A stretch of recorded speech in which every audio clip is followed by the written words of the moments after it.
Retirement کی عمر کم کرنے کے حوالے سے مختلف جمہوریاں چلتی ہیں, کیا اس بارے میں بھی آپ کی کمیٹی کوئی سفارشات تیار کرے گی؟ اور دوسرا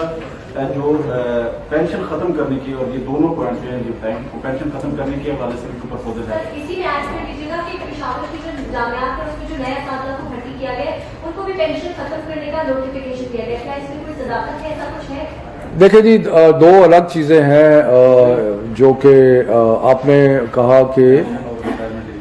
ریٹائرمنٹ ایج کے بارے میں ایسا کوئی تجویز زیر غور نہیں ہے,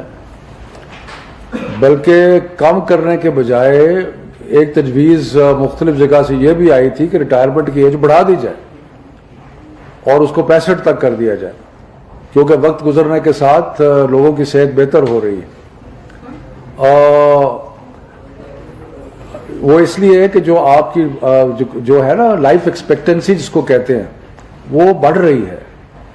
میڈیسن کی وجہ سے, لیکن ابھی اس قسم کا کوئی چیز جو ہے وہ زیر غور نہیں ہے. جہاں تک پینشن کا تعلق ہے, جو ابھی تک پینشنیبل سروسز ہیں ان کو پینشن ملے گی, لیکن حالت یہ بنتی جا رہی ہے کہ پینشن کا جو بوجھ ہے بجٹ پہ وہ اتنا بڑھ رہا ہے کہ اب وہ تقریباً ناقابل برداشت حد تک پہنچ گیا ہے. تو اس لیے یہ ضرور سکیمز زیر غور ہیں کہ پینشن ریفارمز کیا کی جا سکتی ہیں, کہ کیا کیا جا سکتا ہے کہ جس کے تحت پینشن کا جو معاملہ ہے, اور جامعات کی آپ نے بات کی, جو نئے لوگ ریکروٹ ہوں گے, ہو سکتا ہے, مجھے اس کی ایگزیکٹ تفصیل تو نہیں پتا,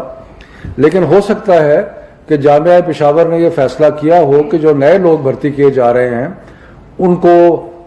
پینشن فنڈ یا کوئی نئی پینشن اسکیم کے تحت رکھا جائے گا, پرانی پینشن اسکیم کے تحت نہیں رکھا جائے گا. اچھا سر, یہ بتائیے گا کہ یہ احتیاط کسی بھی افسر کی ترقی یا اس کی کارکردگی کے حوالے سے بڑی اہم چیز ہوتی ہے, اس کی احتیاط. جیسے آپ نے کہا کہ اس کو